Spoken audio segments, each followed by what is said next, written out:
Vamos iniciar agora o estudo dos poderes administrativos do Estado, ou também chamados de poderes administrativos da administração pública.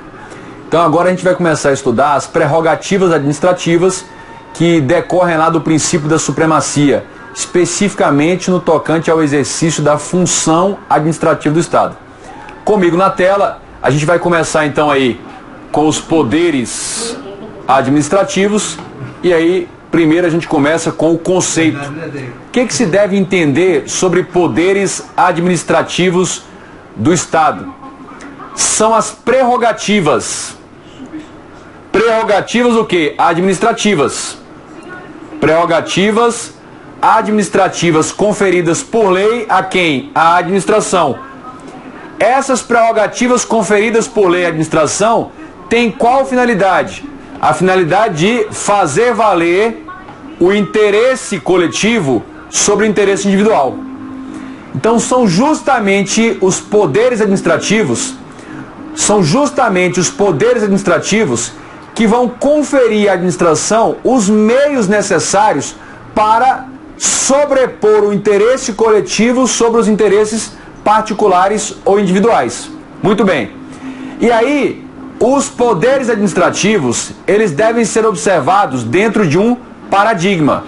Então, os poderes administrativos devem observar um determinado paradigma.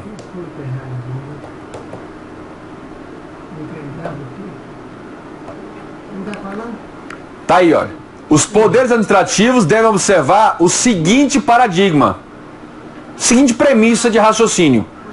Que paradigma é esse? Comigo na tela, olha só. Os poderes administrativos, ou simplesmente o poder, ele existe tão somente em função de um dever. Então, todo poder está atrelado a um dever e vice-versa.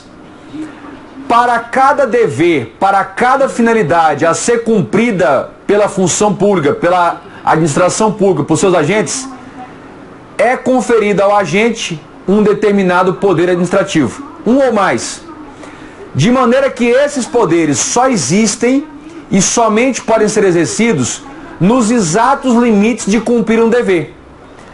Qualquer exercício de um poder administrativo que extrapole esse paradigma, a relação de que o poder não pode ser exercido senão para cumprir esse dever, vai gerar uma distorção não admitida, não permitida. Dessa lógica, percebe-se o seguinte, que o poder, os poderes, corresponde às prerrogativas. O poder em si, os poderes administrativos, correspondem às prerrogativas da administração. E o dever corresponde à finalidade pública, ao interesse público que deve ser alcançado. Ao interesse público que deve ser alcançado. Ao interesse público que deve ser alcançado. Portanto, o que acontece? Qual é a relação que a gente percebe ou extrai aí do poder-dever, das prerrogativas e finalidades? Toda e qualquer prerrogativa, ela é considerada um instrumento, ela é instrumental em relação à finalidade pública. É a ideia, gente, é a ideia de meio para um fim. É a ideia de meio para um fim. Então essa é a relação aí das prerrogativas. Isso nos faz concluir uma observação muito importante que é cobrada em prova. Então isso nos faz concluir uma observação muito importante. Então aqui as prerrogativas são instrumentais e em razão disso, qual é a observação que a gente conclui? Olha só, está aqui a observação, olha.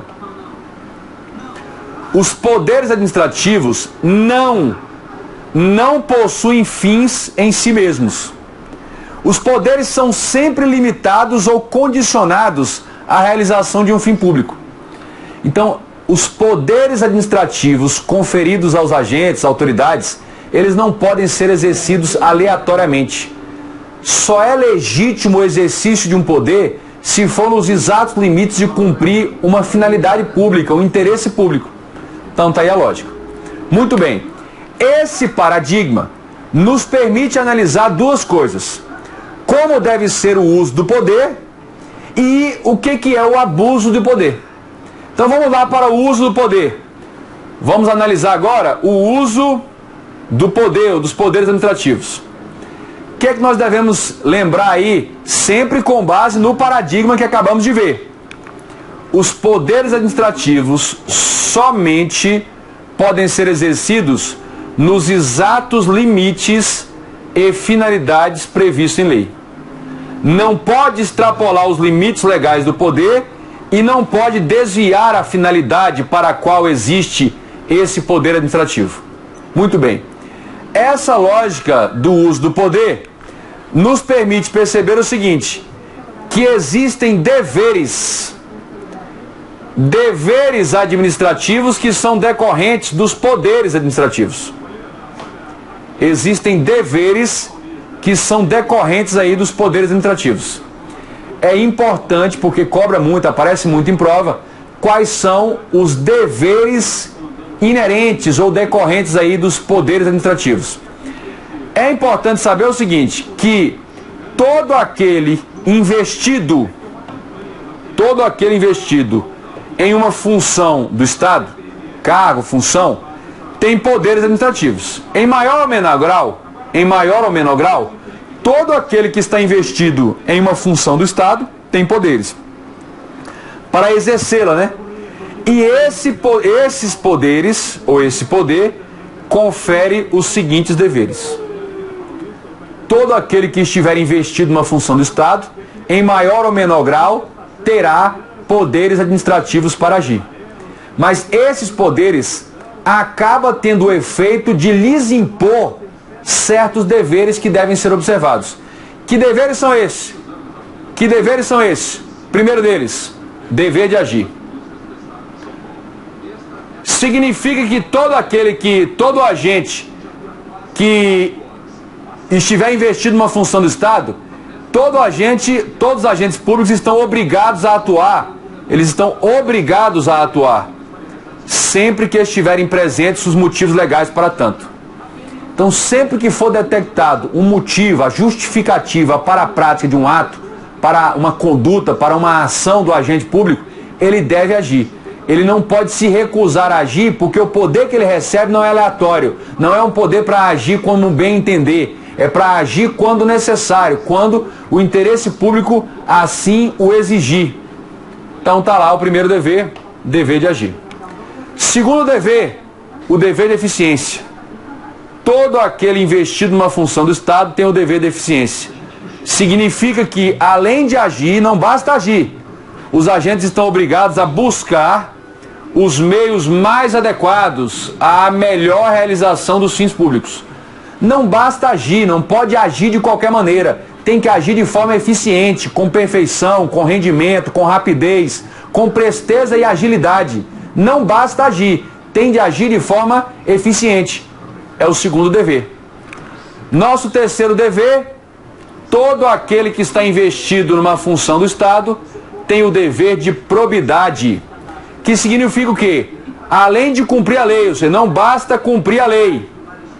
Além de cumprir a lei, os agentes públicos estão obrigados a observar padrões éticos e morais de comportamento. Não basta cumprir ou observar a lei, tem de observar os padrões éticos e morais de conduta, de comportamento.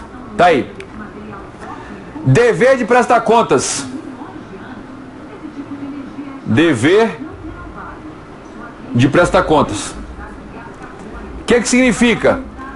Todo aquele investido em uma função do Estado tem poderes para agir, que lhe impõe o dever de transparência. Olha aí. Impõe o dever de dar transparência ao conteúdo de seus atos e submeter esses atos ao controle interno e externo da administração. Então, o dever de prestar contas aí como um pressuposto do controle, do próprio controle da administração.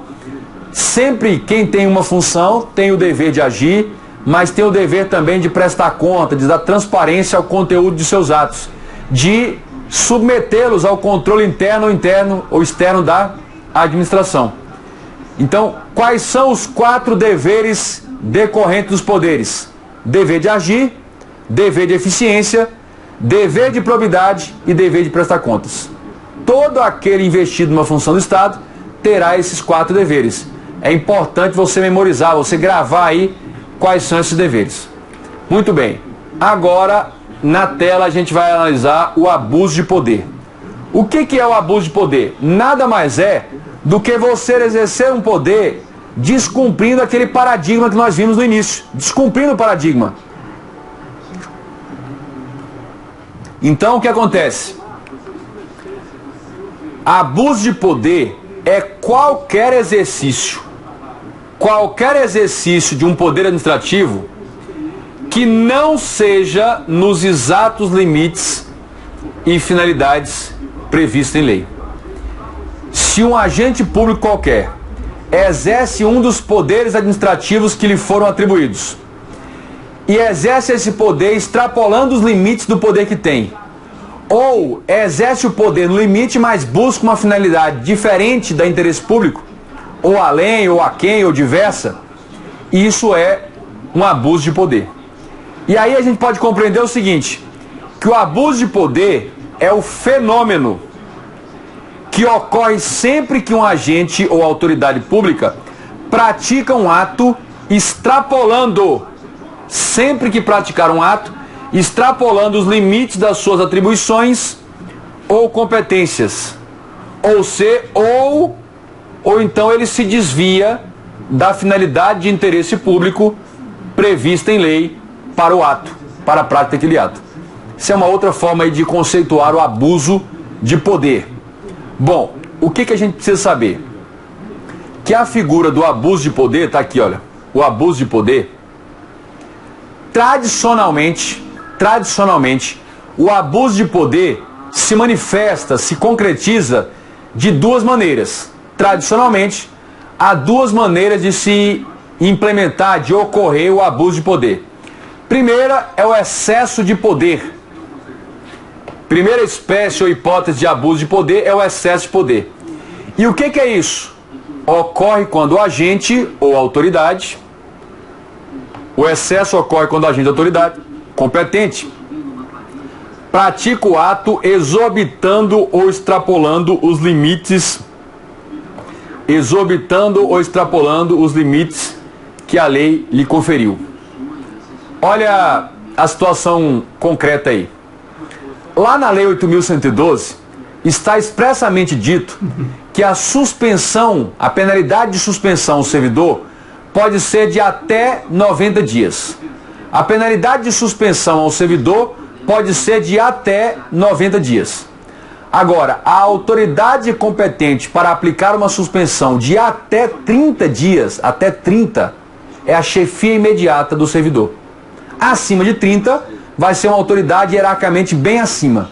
Mas até 30, chefia imediata. Suponhamos que tenha sido instaurado um processo administrativo disciplinar.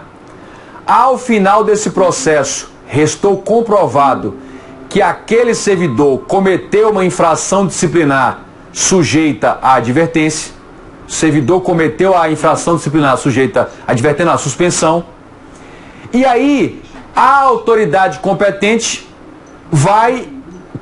para suspender, aplica uma suspensão de 45 dias. Só que a autoridade que tinha competência para suspender era a chefia imediata. Ela poderia suspender até 30, mas ela aplicou uma suspensão de 45 dias. Vejam, a chefia imediata tinha competência para suspender, mas extrapolou o limite da competência que tinha, que era até 30. Então ela cometeu o quê? O excesso de poder. Ela cometeu o excesso de poder. Muito bem? Bom, lembrando que o excesso de poder basicamente é um vício de competência. É um vício de competência do ato.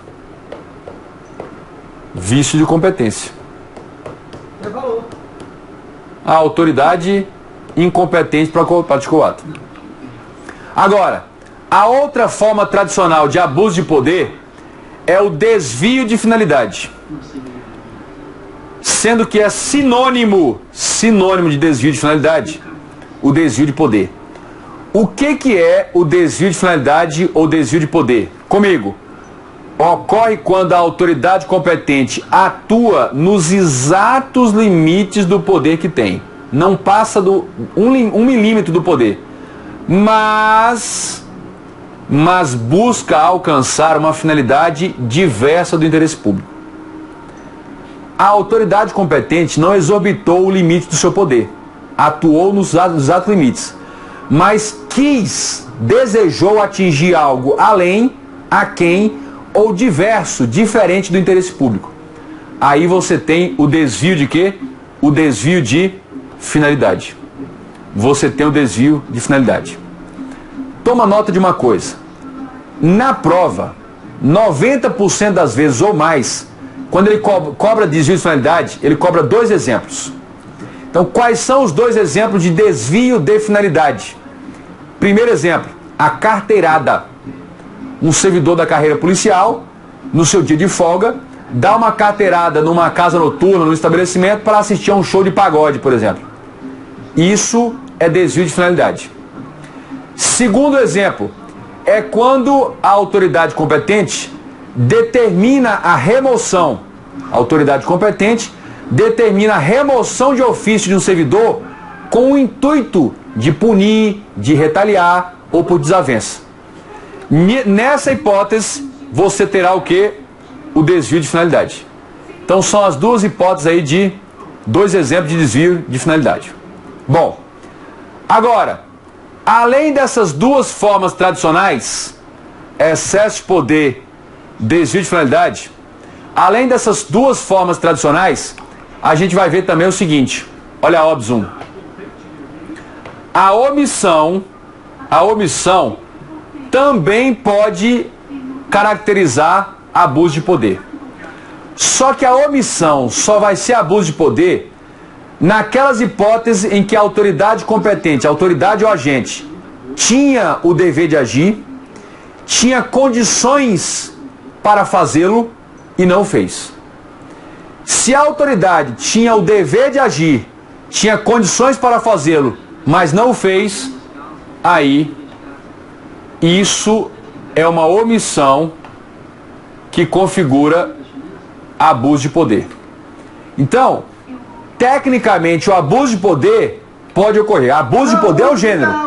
O abuso de poder pode ocorrer por excesso de poder, por desvio de finalidade e também por omissão.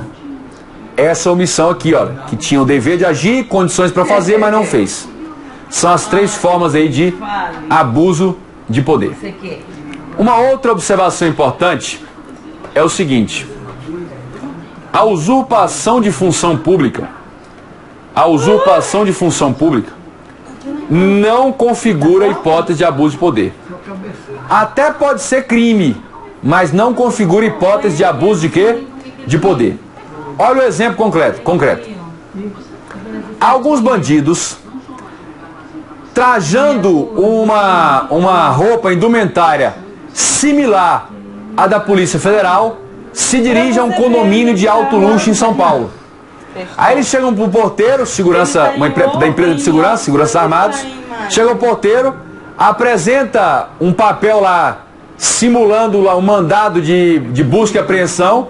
Aí ele chega, olha, Polícia Federal, apresenta lá um distintivo falso, Policial Federal, viemos fazer aqui uma busca e apreensão no apartamento de um morador. Eu peço que o senhor não avise o morador, porque senão ele pode prejudicar o trabalho, o andamento do serviço. E aí eles entram no condomínio. O porteiro só liberou a entrada deles porque eles usaram prerrogativas administrativas, poderes administrativos. Mas eles sequer eram agentes públicos investidos. Então eles não estão abusando do poder porque eles nem estão investidos na função, não têm poderes. Eles, na verdade, estão usurpando a função pública, usurpando a competência. Isso, quando acontece, quando um particular usurpa competência pública e exerce poderes administrativos, isso não é hipótese de abuso de poder. Isso não configura hipótese de abuso de poder. Muito bem. Nossa terceira observação, a gente vai tratar aí do silêncio da administração. O que a gente precisa saber sobre o silêncio da administração? o silêncio da administração ocorre quando a administração não se manifesta no prazo legal acerca de um pedido ou requerimento do interessado. Olha, silêncio da administração é uma forma de omissão, mas é uma omissão bem peculiar. O silêncio da administração é uma omissão em que o interessado particular se dirige à administração, se dirige a um órgão, a uma entidade, e faz um requerimento, um pedido. A administração, nos termos da lei, teria um prazo para responder, para se manifestar a esse pedido. Ou que sim ou que não, mas para se manifestar. A administração deixa passar esse prazo e não se manifesta. Aí nós estamos diante do silêncio da administração, de uma omissão chamada silêncio da administração. O que é importante saber sobre o silêncio na prova, que aparece bastante em prova? O silêncio da administração não pode ser interpretado. Não pode ser interpretado como forma de manifestação positiva ou negativa de vontade. O que é isso? Esse silêncio da administração não pode ser interpretado como quem cala consente. Mas o silêncio também não pode ser interpretado como quem cala nega. O silêncio não gera nem efeito positivo, nem efeito negativo. O silêncio não pode ser interpretado como um ato, como um deferimento, como uma negativa. O silêncio só vai produzir efeito jurídico quando uma lei expressamente atribuir efeito jurídico a esse silêncio. Caso contrário, o silêncio nada gera, o silêncio da administração. Então, salvo quando a lei expressamente atribuir um efeito jurídico ao silêncio, salvo quando a lei atribuir expressamente efeito jurídico ao silêncio, o silêncio não pode produzir efeito jurídico, não pode ser interpretado como um ato, como uma manifestação de vontade. Então grava isso aí. Silêncio da administração não é uma forma de manifestação de vontade. O silêncio não pode ser interpretado como quem cala consente, nem como quem cala nega. Eu vou te dar dois exemplos em que o silêncio produz efeito jurídico relevante. Vou dar um exemplo de efeito positivo e depois eu vou dar um exemplo de silêncio com efeito negativo.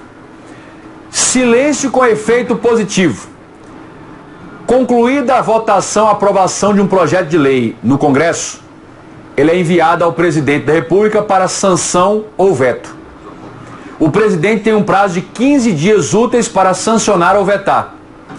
Se o presidente simplesmente não se manifestar, nem sancionar, nem vetar, a própria Constituição expressamente determina que esse silêncio do presidente da República vai ser interpretado com efeito positivo.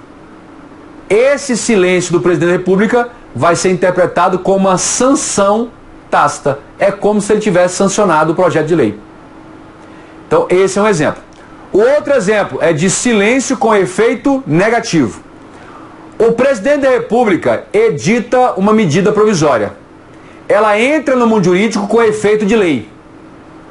Agora, ela vai ser imediatamente encaminhada ao Congresso Nacional, que pode aprová-la ou rejeitá-la. Se o Congresso Nacional não se manifestar no prazo de 60 dias, prorrogável uma única vez por igual período, passada a prorrogação, se o Congresso não se manifestar, a medida provisória perde a sua eficácia.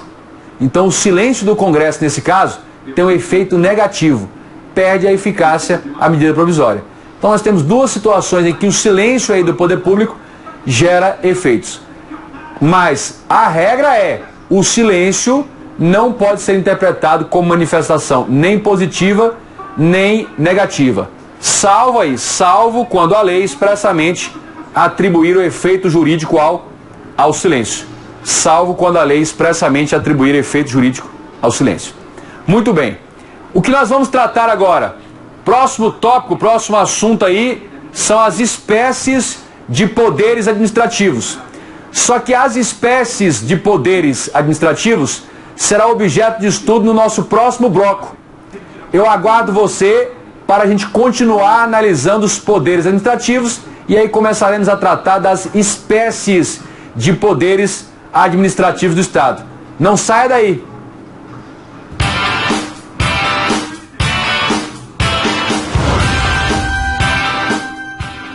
Criminalidade sobe 75%. Onde está o Homem-Aranha agora? 58.